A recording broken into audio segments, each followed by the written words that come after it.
Looking through my YouTube analytics, I can see that the episodes that get the most views are the ones that have other people in them besides me. Thanks, guys. I feel the love. Thank you. So it looks like it's good for me and good for you that I'm doing these author interviews now. Today, we have a very special interview. This time, I'm going to be interviewing author Kaitlyn Keller. Kaitlyn has a whole set of books that are going to be published within the next year. And she's already actually published a trilogy of books called the Walking with Strangers Trilogy. I am Anchorpete, and I hope you enjoy this interview with Kaitlyn Keller as much as I do.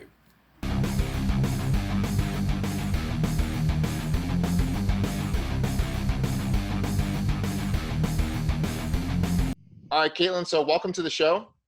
Thank you for having me. Yeah, and how are you doing so far today? I can't complain. It's been a pretty good day. What about you? So far, so good. Thank you for coming today, and I'm just going to hit you with some questions right away. Sure. So I went through your website, and according to your website, it says that you've been writing since you were 5. That's correct. That's true? Mm-hmm. And it sounds like you're very prolific. Just going through your site, I can see that you have a whole bunch of projects that are scheduled to come out soon. That includes, Inmate Number 9, Legends of Rain, Masks of Fate, and Glass Sky. Like, how are you able to juggle so many projects at one time? I actually go out of my way to work on multiple projects at once. I find that it lets me work on different genres. So I'll have like a horror and a romance and a Japanese folklore all at the same time. That way, whenever I get stuck at one point or I get bored of the same thing, I can go to a different one. Mm-hmm. And there's always something new for me to be doing. Mm-hmm. And it's also a challenge for me. I like to work on more than one thing at the same time. It keeps me busy. It keeps me constantly challenging myself as far as writing and prose and characters and just stretching myself as an author. Do you find yourself missing certain characters when you're working on different projects? Yes. Yeah, they'll talk to me all the time or like tell me, like nod at me like, hey, I know you didn't have this planned, but maybe we should do this instead, which is kind of fun because then it forces me to go back and be like, okay, that's actually a really good idea. Yeah. So how much time throughout the day are you able to write? It depends. Since everything that's happened, I don't get as much time to do stuff as I would like. I actually have been doing a lot of editing for publishers and for independent authors recently, so my time to write is about 0 right now. Before all this, though, I would try to set a time of at least an hour or two, either when my kids were down for a nap or after my kids went to bed, while my husband was doing something like D&D or video games or something, and then set that time specifically so I knew, okay, I have, from 7:30 to 9 to work on this, and that's what I'm going to sit down and do. It's excellent. Yeah, I can totally relate with the little kids thing too. It's just real hard to get to writing. Yeah. Yeah. So, do you set like a goal for yourself? Like, do you want to reach a certain page count when you're writing, or a certain word count? For most part, yeah, I like to do word counts. I like to stick between 80,000 and 90,000 words, regardless of what the genre is. I know a lot of times epic fantasy can be, you can go up to like 150,000 words but I find that between 80 and 90,000 words is enough for me to get the plot across, to make the characters really interesting, and for me to not feel like I'm word vomiting, like that I'm putting too much out, but I'm not like not covering enough as far as the plot. So that's the range that I go for. Okay. And so for one of your books that's coming up soon too, Splitter, yes. Right? That one is completed, right? That is completed, correct. I see. And what's the word count for that one? I think it's about 85,000. Oh, okay. Okay, very cool. So that's coming out in September. That is correct, yes. Yeah. And one of the cool things about that is on Twitter, you put out a thing asking for early readers, and I signed up for that. So I'm actually really looking forward to reading it. Oh, awesome. I really hope you enjoy it. Yeah, yeah. Do you want to tell my viewers a little bit about Splitter? Sure. So Splitter happened probably about 2 years ago now because I love video games. I've been watching my brother play video games since he was old enough to handle a computer. I didn't actually start playing video games myself until I was an early teenager, did the regular, Pokemon, Animal Crossing, the real simple games. Right. After I married my husband, he got me into a lot more of the games: Elder Scrolls Online, Amnesia: The Dark Descent, Outlast, just a whole bunch of games. And when we would play the horror video games, I would be like, this is so cool. I love the atmosphere. I love how creepy it is. I love the jump scares because I love being scared. Right. but it doesn't usually translate, at least for me, into books, especially the tension and the atmosphere that you get in a video game. Mm, So I wanted to take that and put it into a book where you had the literary plot and, the investment in the characters that you sometimes don't get with horror video games. hmm So Splitter follows a 23-year-old girl named Mackenzie who is an avid video game player. And she's actually taken from her home, and she wakes up in this mansion that she has no idea where it is, how she got there. But instead of like cowering in the corner or freaking out because she's not sure what's going on, she uses her knowledge of video games to help survive, the rest of the night, if she survives, because no spoilers. Um, but it was a lot of fun to take those instances that you get from the video games where, you're not sure if there's something behind the door or where the creatures are, kind of patrolling at the same time, right. and merge those worlds together. So that was my goal, was to make a book that felt like you had the controller in your hand and you had to press A, to keep running or to open your inventory, to see how readers would really connect with that. See, so when you're building that, when you're in that mind space, do you end up creeping yourself out? Sometimes, yeah, especially with the creatures that I created. There are 3 levels of them in the book, and the last level is called Splitter. And they are these faceless creatures. They just have indents for eyes. They don't actually have eyes. Yeah. And then their mouths, there's like these globs of like pasty white that go in between, that like distend from the top to the bottom. Um, and writing them, because they like kind of crawl on all fours, but their arms and legs are disjointed, so it looks like a seamstress kind of sewed them together. So the movement in which they move, at least that I tried to get across, was supposed to be, kind of marionette, but Yeah. Oh man, I think I'm gonna have some yeah. nightmares tonight now. So, would it be like an ultimate dream for you to have this book be adapted into a video game? I think that would be cool. Yeah. That would definitely be a goal. Absolutely. Yeah. Yeah. That's awesome. Well, I'm looking forward to reading that one when it comes out. And then Yeah. when it comes out, then I can also review it for my channel too. Yeah, that would be great. I would appreciate that. Yeah. So one thing that separates you from the other authors that I've had on my channel is that you have published works that are out Hmm. there. Physical books that are out there that people can pick up. You have a whole trilogy that you've done, I do, yes. the Walking with Strangers trilogy. And so I was hoping that you could tell my viewers about it. Sure. So, Walking with Strangers is technically young adult. There's no genre right now or age audience for between young adult and adult. So, we put it in young adult, but it's a dark fantasy trilogy, and each book kind of follows a different character. The first book follows Lucy, and Lucy is a character who, while visiting her father's grave, um, catches sight of a fire in her hometown, and the fire spreads and it ends up killing everybody that she knows, including her younger brother and her mom. And while she's down there trying to figure out like what exactly is going on, there's a group known as Genesis, and they're a group of outcasts, and they're wanted by guard units, and they stumble across her and they kidnap her, and they Mhm. take her back to their bunker, and it's her story about survival and getting to learn about these different people who are involved. And there are 5 of them besides herself. Mhm. There's Blake, who's the leader. Okay. There's Suri, who is his fiance, and she's also the medic. There's Aiden, who's a little bit of a flirt, and I say little, All right. but he's also their arsonist. And then there's Kay. He's kind of a loner, but he likes to do missions by himself. I had one reader tell me that he was a bit whiny. I guess he could come off as whiny if you think about it that way, but he has a hard past. Okay. And then there's Dex, and Dex is very physically fit, but he's a little bit more morbid than the rest of them. He likes blood and violence and killing people. But the idea is she goes through and she gets to know these people, and while trying to figure out what happened with the fires, her world kind of changes. And Mhm. then the second book is told completely from Kay's point of view, Mm. where you get to see, why they kidnapped her and how their lives changed because she came into the picture. Mhm. And then you obviously explore his backstory more, about what happened to him and how he got to be the way that he is, and his relationships with the other characters. And then book 3, which actually just came out, I think 2 weeks ago now, Mhm. Living with Silence, is both Lucy and Kay's perspective, Okay. and it flip-flops back and forth. There's one big thing that happens in the very beginning that kind of throws everything for a loop. Mm. And while Lucy is dealing with something with the rest of Genesis at the bunker, Kay is dealing with his own issue back with what happened at his past. And so it kind of brings everything back into one, solves the questions that weren't answered at the beginning or the end of books 1 and 2, Mhm. wraps everything up, and then finishes it out. Oh, okay. Out of the two characters, out of the two perspectives, which one did you enjoy writing more?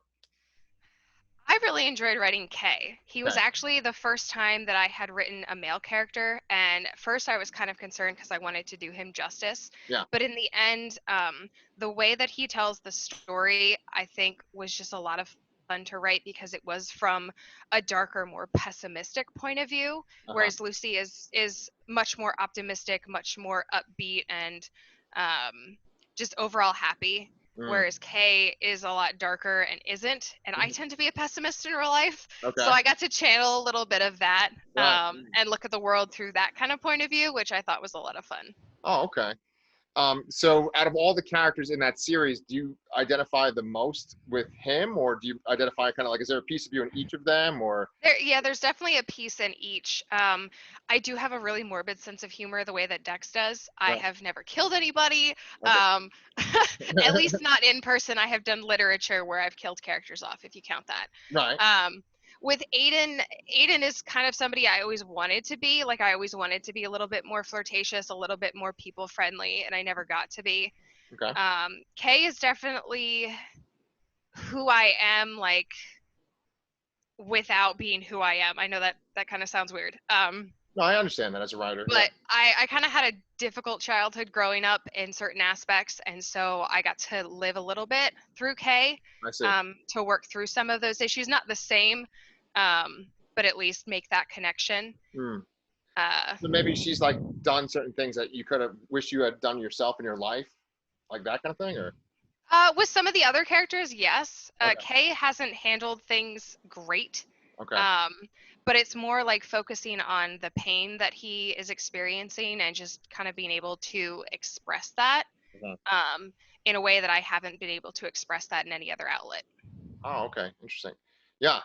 And so, I've never read those books yet, but I Hmm. am going to eventually. And one of the things that's really intrigued me about that series is, first of all, like the cover art for that series, I think is great. And Hmm. like, there's that one point of you don't judge a book by its cover, but I Hmm. find that to be a very ironic statement because I actually do usually get excited by book covers. Yeah, I do too. And it makes you want to read the book more. And the covers for each book in that series are great. Hmm. But then even more intriguing than that is the art that's on the back of the books, and you have these great character shots on the back. Yes. And I was wondering, is the artist that did the front of the cover the same artist that did the back of the cover? No, they are two different artists. Yeah. I originally commissioned for my characters on the back first, before I even started writing the book, because one of the things I like to do is have my characters drawn before I even start the story, just so when I write their dialogue, I can look at them and pretend I'm having a conversation, and I Oh, can see their facial expressions. I can see the way that their hair moves or their eyebrows move, and it just makes them come to life for me more. yeah. And the covers for the trilogy were actually originally different, because I have a publisher, and I was really displeased with the way that they came out. So I commissioned a completely different artist to redo the covers for me so that they would fit more with the genre, pop, kind of draw people in. Hmm. And you feel like, do they accurately represent the characters, the pictures on the back? Yes, absolutely. Yeah. That is super intriguing that like you want to have the characters have a conversation. You have to like visualize it by looking at the pictures. I love that. Yeah. Yeah, I've always been a visual learner, so I felt like it helped when I wrote too. Yeah, yeah, same here. When I went through your website, I saw that you have different inspirations listed on there, and Hmm. I've also looked through your blog too. And one inspiration I saw was an author, DJ McHale, Hmm. and it said that you're a big fan of his. How has his work influenced your writing? I was introduced to DJ McHale when I was in middle school. He has a 10-book fantasy series called Pendragon. And when I got my hands on Pendragon, that changed writing for me. That changed being a reader. And I had always been a reader. I loved books. But the way that he crafted each world, and each book takes place in a different world, Hmm. and then the characters within that world was so vivid and so real. Like I felt like I was joining the main character Bobby along, his 10 plus years in a journey. Hmm. And the way that he made me feel, from the ups and the downs to wanting to explore these different worlds, is something that I was like, I want to do this with my writing for people. Uh-huh. I want to write a world in which people just want to dive in, or they want to be best friends with the characters. Right. So the way that he wrote his books made me, want to do the same thing for other readers, and hopefully draw people who may not be readers Hmm. into, their first book, and be like, hey, this is really cool. Yeah. Oh man. Okay. That series sounds intriguing. And so when you said he wrote 10 different worlds, are they different planets or is it like parallel dimensions? Some of them are parallel, like the third book takes place during World War II, Oh, but okay. there's also they're different worlds. I don't think necessarily they're different planets. Oh, okay. Um, but yeah, there's one where all of the inhabitants are cats, like giant cats, Okay. and people are actually the pets instead of the other way around. That's awesome. There's one, my favorite book is book 2, and it's where everything is like in this giant cave. Everything's like very underwater. Yeah. And that was, I was a swimmer growing up, so me reading about a world where it's mostly water, I was like, heck yes, sign me up, let's go. Right. Oh man. Okay. I've never heard of the series, and now I'm kind of intrigued about that too. I got so much to read now just based on this interview. Yeah. Can never have too many books. That's true. That's true. And so speaking of books, right? I know Mhm. that like on your website you offer editing services to people Yes. as well. And Mhm. so I know that you're helping writers as well, trying to, complete their projects. And Mhm. so with that being said, like what is some common critiques that you see yourself giving to writers frequently? The biggest two things that I find are passive voice and overuse of adverbs. Now, in both of those cases, using them sparingly is great. It's like salt. You have just enough seasoning that it, makes the book come to life. Mm, But if you use it too much, or, too often, yeah. it gets to be really saturated and it makes it difficult to read. Okay. I'm one of those people, I try not to use passive voice at all. I Yeah. don't even like to sprinkle it in. It's just the way that I've gotten to be. Yeah. But for adverbs, I think adding just a couple of them in can really enhance a scene. Hmm. But using too many can really slow it down and make it into a slog. I see. Okay. Okay. Like, are there any writers where you've seen their work and you just really love it and you want them to keep going on and keep writing? Absolutely. One of the people that I edited for a couple of months back released their first novel called Heroine, and her name is Casey Baring. Yeah. And to tell you, I am not a fan of Westerns. I Okay. don't like Western movies. I don't like Western books. Like, I can't get into them. Right. But her book follows a girl in her mid 20s, and she's what's called a gunslinger. Okay. And so she's on this mission to hunt down basically the man that killed her mom. Uh, And it introduces a character who is actually one of my favorite characters in all of literature now. Um, but the world that she created and the way that she, made the plot, it wasn't just a Western. mm, And it didn't feel like a lot of the Westerns that have come to, exist and kind of be, what you expect from a Western. And mhm. I was so excited about the book when I went through and edited it, that I was like, I need this copy. Like, I don't care how you publish it. Like, I want it. It is hands down one of the best books I've ever read. Oh my Like, God. including traditionally published authors and stuff like that. It's that good. And the book's name is Heroine.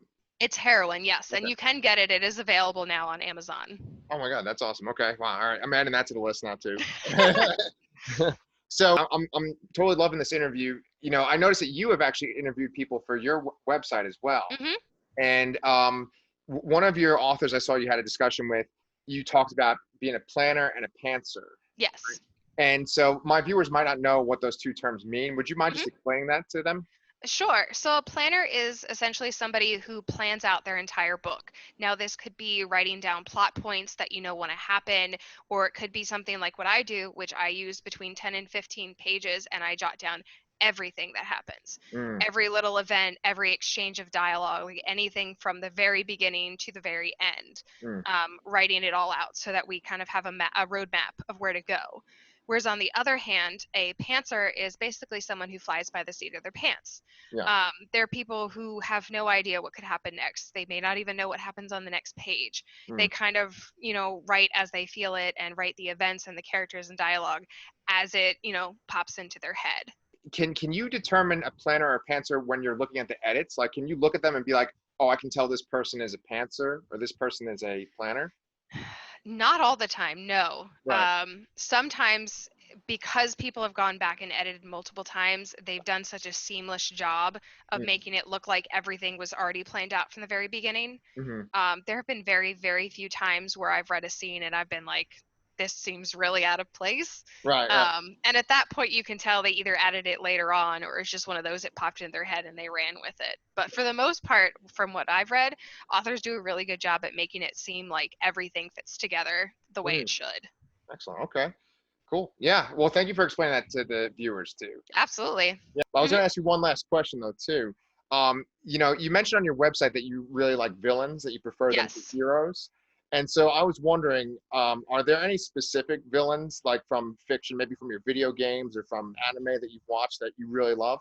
Yeah, there haven't been too many as far as books, which is one of the reasons that I write what I write, is because Mm, I've been disappointed with literary villains. yes. But as far as video games, my husband and I played through three games that are called Danganronpa, and Okay. it's essentially a murder mystery about kids who get stuck inside of a high school Mm. and are threatened by this bear named Monokuma. And if they want to survive, they basically have to kill each other. And what made Monokuma great is that he was obviously the antagonist. I mean, he's egging these kids on to kill each other, Mm. but he never like does anything. He never, gives them exactly what they need. He's never like, I'm going to be the one to kill you guys. He has a great sense of humor. His lines are hilarious. Okay. So while you can't help but like hate him for what he's doing, his personality is so bubbly and so lovable that he pops up and you're like, yes, he's back on the screen. That's awesome. um, and as far as anime, I have been watching through Black Clover, Mm. and Black Clover has had the same villain from like episode 1 to like past episode 100. Oh my God. And I really like the villains because, again, you kind of understand what they're going through. Mm. You can see the way that they have crept into the storyline and are like antagonizing the other characters. Mm. But at the same time, they give you, the motives a piece and a piece at a time that you're like, is this really a bad guy? Like, is what they're doing exactly wrong?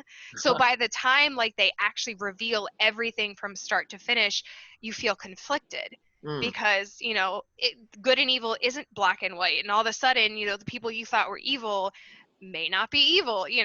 So Right. I find that to be really enjoyable as far as villains go. So that's on that's Black Clover. Black Clover, that is correct, And is, yes. is that on like Netflix or Hulu? We watch it on Funimation, Oh, but I think it's also on Crunchyroll, and I'm sure you could find it on a bunch of other sites as well. Crunchyroll. Okay. Okay. Yeah. I really enjoy this interview because there's so many things that you're like introducing me to, like video games I've never heard of, shows Hmm. I haven't heard of, and then authors too. So I appreciate that. Yeah, glad to Yeah. help. Yeah, I'm going to take your website. I'm going to put it into the description below for this video. And then also I'll put your Twitter on there as well so people can follow you. Great. Yeah, yeah. Was there anything that you wanted to like plug before we wrap things up? I think the only thing I'd like to add is if you are a writer or are thinking about being a writer, don't ever let somebody tell you that you can't write. Mm. Especially if there's something that you feel passionate about that someone's like, oh no, that's really cliche. It's been done 1,000 times before. Forget it. Like, don't listen to them. Oh, I okay. mean, there are so many books that, yes, they have done, Beauty and the Beast retellings or Cinderella retellings, but they've never been done by you. Your point of view is completely different as an author. You have so many different characters, so many different ideas to add. So, no matter what anybody says, don't let them discourage you from writing the story that you want to write. Okay, cool. I mean, it's funny because you were like looking right at the camera while you were saying that, and so I thought you were like looking at me saying that, and Hey, that applies to you too. I mean, it sure does, yeah. Because like I've interviewed HG Daniel and Tyler Burnworth and you, and pretty much everyone has said the same thing. Like you should write. Like don't let yeah. people discourage you. You know, and Mhm. but see, I love that. I love that positivity, and I think that it's just real helpful getting that kind of message across. Yeah, absolutely. Because that's something that I needed to hear when I started writing. So I know that there are other people that also need to hear it. Yeah, excellent. Well, thank you. Yeah, Yeah. thank you. Yeah, so this has been a real pleasure, and I'm hoping that when Splitter comes out, I can review it on my channel, and that maybe you would come back eventually in the future too. Sure, I would love to. Awesome, awesome. Well, thank you so much. I hope you have a good rest of your day, and we'll be talking to you soon. Yeah, sounds good. Thanks. Have a great night. Thanks. All right, that's it for our show for today. Thanks so much. Please stay safe.